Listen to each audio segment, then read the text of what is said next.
Joining me now, Congressman Mike Turner is a Republican of Ohio, representing his state's 10th congressional district. He's a senior Republican on House Armed Services and House Oversight. Congressman, welcome back. Hi, Julie. How are you doing? I'm very well, thank you. Look, can we talk a little? Of course, and really enjoy having you on the show. Interested in your thoughts on Ukraine as it stands right now. Well, I think the president's doing an excellent job of trying to bring the two parties together. What I think is really excellent here is you really show that getting peace is on this president's heart. This is a task that he doesn't have to be doing. He doesn't have to be expending his energy on this. And the fact that he's spending the time and making headway both with Zelensky and with Putin, that they're both engaged.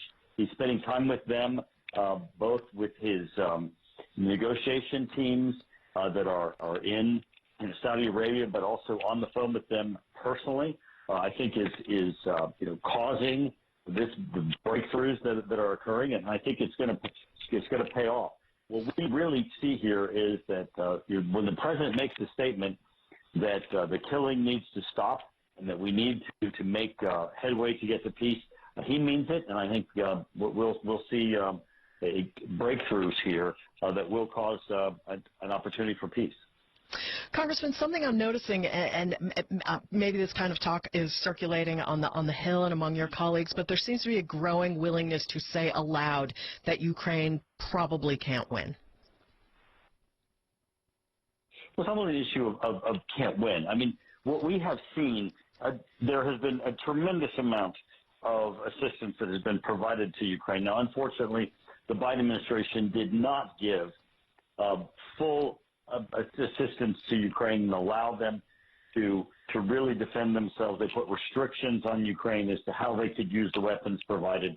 But even so, even when Ukraine was given increased long-distance weapons, tanks, and training, when they openly said that they were going to train for what we knew as spring offensive, that we're going to put additional pressure on the front line. You just didn't see that front line moving. Mm-hmm. Even though you had Ukraine indicate they were going to try to reclaim land, you didn't see them reclaiming land.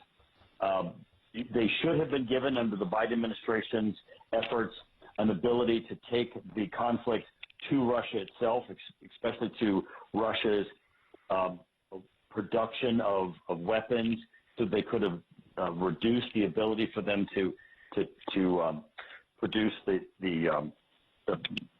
munitions and the missiles that were raining down on Ukraine and causing these deaths. But even so, Ukraine wasn't really being able to reclaim land. I think that really does show that we cannot continue to have this level of pressure, this level of really casualty that we're seeing on that front line. Indeed. And what do you make of Putin as a reliable operator in these peace talks? Well, I mean, Putin, he cannot be trusted. He's not reliable in anything. He has both through all, there's been other deals, Minsk, as there were other ceasefires, and even throughout all of his dealings that Putin has had, he's not trustworthy. He's not truthful. This is a man that, if there is ever going to be a deal, is going to have to be one that is not only imposed, it is going to be one that where he's going to have no choice, and is going to have to be with thrust upon him a regime where he has to comply. Congressman, do you have any concerns at all about what appears to be a realignment between the U.S. and Russia?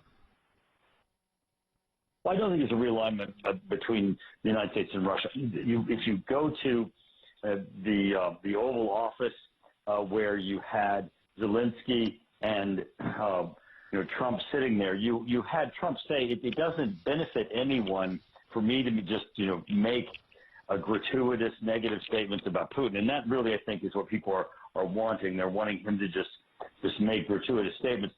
I don't think that you have this White House moving toward Russia, and certainly on congressionally there would be an absolute rejection of that.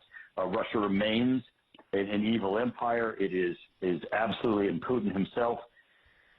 The killing of civilians and the actual, I believe, war crimes that were committed in Ukraine, the aggression that has occurred there, of killing civilians, is absolutely deplorable. There is nothing at all in which the United States could find themselves aligned.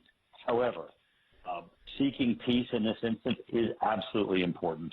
Bringing an end to this conflict is an absolute important thing to accomplish. And with regard to Yemen, Congressman, are we inching in on a direct conflict with Iran?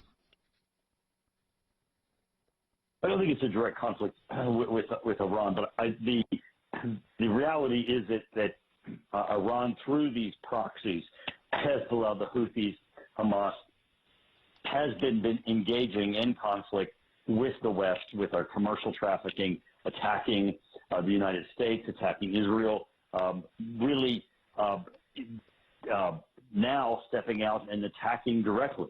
And I do think that ultimately Iran is going to have to pay directly a price.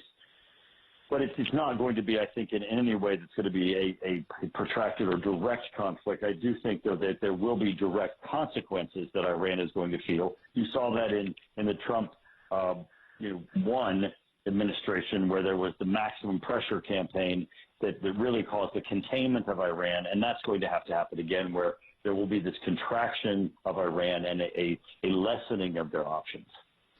Congressman Mike Turner, Republican of Ohio. Always appreciate your time, sir. Thank you. Thank you, Julie. Have a great day.